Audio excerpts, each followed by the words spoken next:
Today we will discuss about democratic rights, which is the last topic of your civics book. And before discussing this topic, I will like to indicate about all five lessons. Lesson first, Chile, the story of Chile, Pinochet and El Salvador Allende. El Salvador Allende was the president of elected president of Chile, and what happened with the help of military coup by Pinochet. And in Poland, Jaruzelski. And next topic, already we have discussed, Declaration of Democracy. And next one, Constitutional Design. Topic fourth, Electoral Politics. And the fifth topic is also important, the working of institution. And in all topics, we have already discussed directly or indirectly about rights.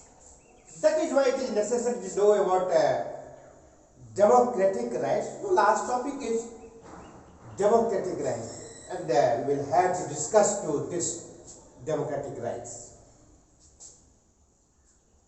यानी लोकतांत्रिक अधिकार. यानी पहले topic में हमने देखा कि किस कदर जो दक्षिण अमेरिका का जो एक छोटा सा राष्ट्र चिले है, उसमें जो निर्वाचित राष्ट्रपति थे, मैं डिटेल्स में जाना नहीं चाहता हूं क्योंकि हम इसको डिस्कस कर चुके हैं, पढ़ा चुके हैं कि एल साल्वाडोर आलेंडे किस कदर उन्हें सैनिकों की सहायता से जनरल ऑगस्टो आलेंडे पिनोशे के माध्यम से तख्ता पलट किया गया और इतना ही नहीं, उन्हें मौत के घाट में उतार दिया क्योंकि वो तैयार नहीं था रिजाइन करने के लिए. उन्हें अल्टीमेटम दिया गया था और अंततः लोकतंत्र की हत्या हुई. उसी प्रकार से जारुजेलस्की जो पोलैंड की कथा है उसके बारे में भी सुना होगा कि कैसे कर्मचारियों को निकाला जाता है अनावश्यक तरीके से, इलेक्ट्रीशियंस कैसे उसमें भाग लिए उस आंदोलन में. अंततः महिलाओं का निष्कासन होता है, इलेक्ट्रीशियन का निष्कासन होता है. बाद में एक ऐसा आंदोलन चला कि अंततः बाद में वहां भी लोकतंत्र की स्थापना हुई. फिर ये ज्यादा दिन नहीं चला, हालांकि एक लंबा अंतराल शासन करने का प्रयास किया गया. बाद में अपने बलपूर्वक जो विरोधी थे उनका दमन किया गया या फिर हत्या की 3000 से भी ज्यादा लोगों को की हत्या कर दी गई थी. फिर बाद में दूसरा टॉपिक में हमने देखा कि लोकतंत्र की क्या परिभाषाएं हैं और फिर तीसरे टॉपिक में यह भी देखा और उसके संदर्भ में उसके क्या अधिकार है, कार्य क्षेत्र है, इनके बारे में चर्चा की. तीसरे टॉपिक में हमने देखा था कॉन्स्टिट्यूशनल डिजाइन में विभिन्न देशों में लोकतंत्री शासन प्रणाली का स्वरूप भी भिन्न होता है. चौथे टॉपिक में हम लोगों ने लोकतंत्री शासन प्रणाली में चुनाव की क्या क्या प्रक्रियाएं होते हैं, क्या अधिकार कार्य क्षेत्र होते हैं, इनके बारे में चर्चा की थी. इसके अंतर्गत हम लोगों ने यह भी देखा था कि इलेक्शन के कितने प्रकार होते हैं, mid term election, by election and general election के बारे में हम लोगों ने चर्चा की थी. और पांचवा भी जो बहुत महत्वपूर्ण टॉपिक है उस पर हम लोगों ने चर्चा की थी कि कोई भी देश कैसे नियम बनाता है और जो कोई नियम बनाता है उसमें जो शासनाध्यक्ष अथवा राष्ट्राध्यक्ष होते हैं वो उन्हीं का केवल सिग्नेचर होता है, लेकिन ओवरऑल उसमें किसी व्यक्ति विशेष की सहभागिता न होकर के सबों की सहभागिता मानी जाती है और कैसे नियम बनता है, इन सारे कार्यों पर हम लोगों ने चर्चा की थी और उसमें भी अधिकार कार्य क्षेत्र की बात हुई थी. जो वर्तमान की स्थिति है ये लोकतंत्र तांत्रिक अधिकार के बारे में जो कमोबेश डायरेक्टली इनडायरेक्टली सब में अधिकार की चर्चा हुई। तो आज डिटेल से हम लोग अधिकार है, लोकतंत्रीय अधिकार है और कार्य क्षेत्र क्या है उस पर चर्चा करेंगे। तो इसका स्पष्ट करने से पहले एक छोटा सा उसमें एक स्टोरी दिया गया है। वो एक छोटा बालक 9 साल का बालक है, वो अन्नास जमील अल बन्ना इसका नाम है। वो तत्कालीन ब्रिटेन के प्रधानमंत्री टोनी ब्लेयर को एक पत्र लिखता है। चर्चा इसमें है कि इससे पहले भी 2 बार मैंने पत्र लिखा, प्रतीक्षा की, किंतु जवाब नहीं मिला।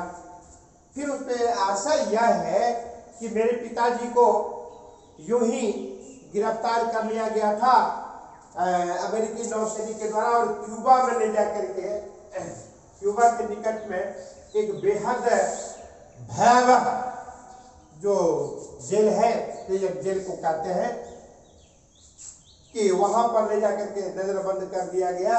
इसमें लगभग 600 विश्व के 600 लोगों को गिरफ्तार किया गया था। उसमें बन्ना के पिताजी को भी गिरफ्तार किया गया था और पिछले 3 साल से उन्हें गिरफ्तार ही रखा गया।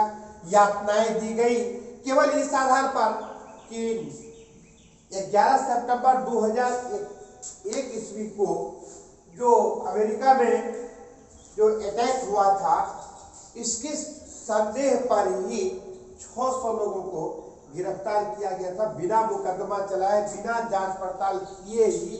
कैसे वहां का के नौसैनिकों के द्वारा, अमेरिकी नौसैनिकों के द्वारा उन्हें नजरबंद किया गया, यातनाएं दी गई और उसका तो आता पता भी नहीं चला। और साथ ही साथ यदि आंदोलन किया जाता था ऐसे लोगों के द्वारा तो लगता था कि तो उन्हें आंदोलन भी करने नहीं जाता, उपवास किया जाता था तो जबरन उन्हें खिलाया भी जाता था। उद्देश्य यही नहीं था कि मौत की सजा ही दे देना है, उन्हें यातना देना था जीवित रख करके। तो ये मानव अधिकार का खुल्ला उल्लंघन माना जाता है और एक सफल लोकतांत्रिक शासन व्यवस्था में ये मानो कलंक के रूप में इस स्थिति में इस पर जबरदस्त कुठाराघात किया गया।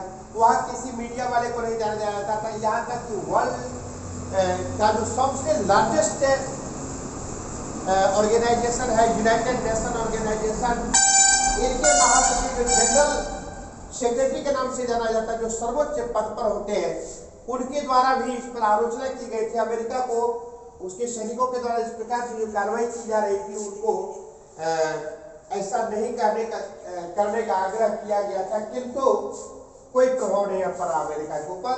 फिर एम्नेस्टी इंटरनेशनल के द्वारा भी सूचनाएं एकत्र की गई थी, डायरेक्ट उनसे मिलने का कोई प्रावधान ही नहीं रखा गया था। तो अंततः रिपोर्ट यही प्रमाणित हुआ कि वास्तव में वहां के लोगों को बिना मुकदमा चलाए, बिना प्रमाण के, बिना किसी प्रत्यक्ष इस प्रकार का साक्ष्य के ऐसे यातना देना या उन्हें जेल में कैद करके रखना, ये लोकतंत्र के ऊपर वास्तव में जबरदस्त कुठाराघात है और मानव के अधिकार का इस प्रकार से जो हनन होता है यह अनुचित है। फिर ऐसे भी मतलब कई ऐसी घटनाएं घटी जिनके बारे में यदि चर्चा किया जाए तो लगता है कि वास्तव में लोकतंत्री शासन प्रणाली में ये मानव के एक प्रकार से जबरदस्त कुठाराघात हो रहा है उसके ऊपर। दूसरा मैं एग्जाम्पल देना चाहता हूं, सऊदी अरब, वहां की स्थिति तो और भी भयानक है। मानव उन्मुखता पूर्वक जीवन जी सके इस प्रकार का प्रावधान है ही नहीं। कितनी वहां का वंश परंपरा के अनुसार से राजा होते हैं, शासन उन्हीं के द्वारा होता। लोकतंत्र की बात भी यदि हुई है तो बात सबका सब पावर ये राजा के ही हाथ में है। और उसमें क्या होता है, वो लेजिस्लेचर को भी क्या करते हैं, इलेक्ट करता है। यानी कि अपनी पसंद के अनुसार से लेजिस्लेशन के मेंबर का इलेक्ट होता है। ठीक उसी प्रकार से एग्जीक्यूटिव बॉडी को भी वही करता है, इलेक्ट। कल्पना कीजिए, फिर क्या है, जजेस को भी वही अपॉइंट करेगा, वह जो किंग होगा। इतना ही नहीं, कोई पॉलिटिकल पार्टी भी नहीं बना सकता है। इतना ही नहीं, मीडिया वाला यदि कोई रिपोर्ट करता है जो कि राजा के को जो पसंद नहीं है, तो वो मीडिया वाला भी ऐसा नहीं कर सकता। तो धर्म की पूरी आजादी नहीं मिल पाती है, यानी केवल और केवल मुस्लिम ही वहां पर रह सकते हैं। यदि कोई अगर गैर मुस्लिम धर्म मुस्लिम यदि है तो क्या करेगा, तो यदि पूजा पाठ भी करना है तो अपने भीतर में ही चोरी छिपके से पूजा पाठ कर ले, पब्लिकली इस प्रकार का कोई अलाउ नहीं है।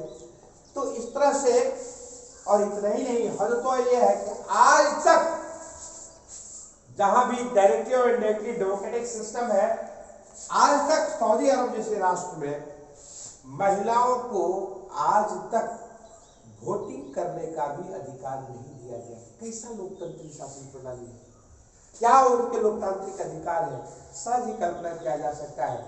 तो इस तरह से कई एक ऐसा एग्जाम्पल्स है कि उसके अवलोकन के पश्चात वास्तव में लगता है कि लोकतांत्रिक शासन प्रणाली में यह एक बहुत बड़ा आघात पहुंचाने का कार्य हो रहा है, ये घटना है। इसीलिए इस पर हम लोगों को डिटेल्स में चर्चा करना और इसको व्यापक बनाना, इसको और अधिकार प्रदान करना जन सामान्य को परम आवश्यक है। तो इस पर हम लोग डिटेल्स में सऊदी अरब को हम पुनः स्पष्ट करते हुए आगे बढ़ेंगे और क्या क्या अधिकार कार्य क्षेत्र है, इनके बारे में जानकारी अगले क्लास में हम लोग लेना पसंद करेंगे। आज की कक्षा में इतना ही, धन्यवाद।